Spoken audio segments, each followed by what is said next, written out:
Trop de séries télé, pas assez de temps pour les regarder, Tête de série vous aide à trier. The American people don't know what's best for them. Lancée le 30 mai, la 5e saison de House of Cards sera la première de l'ère Trump. Quand le cauchemar devient réalité, la fiction peut-elle rester dans la course ? Réponse de nos 4 critiques qui ont vu les nouveaux épisodes de la série Netflix. It's terrifying, isn't it? Que peut-on encore vouloir quand on est au sommet ? Comptez sur l'appétit de pouvoir du couple Underwood pour relancer le désir. On retrouve tout à fait l'identité de la série, avec donc Frank et Claire Underwood au sommet, mais de plus en plus menacés. Et la série va questionner jusqu'où les Underwood peuvent aller pour rester dans le bureau ovale. S'il y a bien quelque chose que Claire et Francis Underwood veulent nous montrer avec cette saison, c'est justement qu'il n'y a pas de sommet.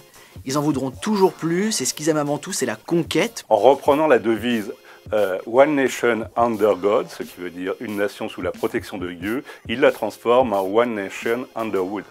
One nation. Underwood. Engagé dans une stratégie de la terreur, le couple Underwood déploie les grands moyens, ou quand la communication est le nerf de la guerre. House of Cards essaye toujours de rebondir, de réagir par rapport à l'actualité, et là les Underwood vont se servir du terrorisme. Toujours à la quête d'une réélection, le président Underwood déploie une stratégie de la terre brûlée. Le couple Underwood est passé maître dans l'art de la manipulation, mais là on atteint d'autres sphères, c'est-à-dire qu'il n'est plus question de manipuler quelques membres du Congrès, mais des pans entiers de la population, pour son propre bien, de toute évidence. Ce qui est le plus réussi, c'est l'analyse de la communication politique, la façon dont le pouvoir distille l'information, organise le climat de la terreur et joue sur l'immaturité des citoyens, sur leur besoin d'être rassurés absolument. Lucky for them. They have me. La série a été rattrapée par la réalité.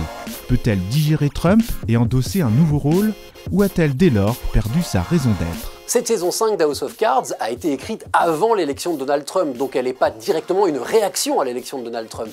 En revanche, elle a été imprégnée par la présence de Trump dans le débat politique depuis maintenant plusieurs années. La présidence Trump gâche un peu par instant la série en rendant House of Cards plus crédible que la réalité actuelle. Robin Wright, qui interprète la femme du président dans la série, a déclaré que Trump leur avait volé toutes les idées. Quand Underwood nous dit droit dans les yeux, vous l'avez bien cherché, vous l'avez bien voulu, tout ce que vous voulez c'est de l'action, tout ce que vous voulez c'est être rassuré, ça résonne de façon assez cruelle. Mais Frank Underwood est un tout autre homme politique que Donald Trump. C'est quelqu'un qui est dans la manipulation, qui est dans l'ombre, là où Donald Trump est dans une hyper-expressivité de ce qu'il pense. Dans leur façon de jouer avec la démocratie, ils ont 2 types de prises de parole radicalement différentes. Mais rien ni personne ne peut battre le génie machiavélique du couple Underwood. C'est ça qu'on veut voir et c'est ça qu'on va voir.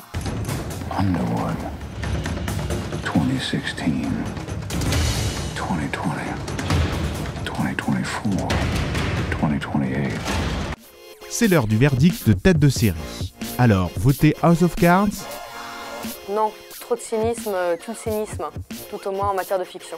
Ça fait quelques saisons qu'House of Cards est plus au top, mais la qualité des interprètes, la beauté de la mise en scène et tout ce qui est dit sur la démocratie et comment la démocratie peut être mise en danger par les hommes politiques reste absolument captivant.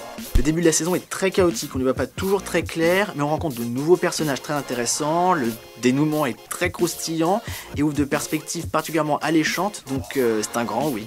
Il faut voter House of Cards et on attend la saison 6 avec impatience.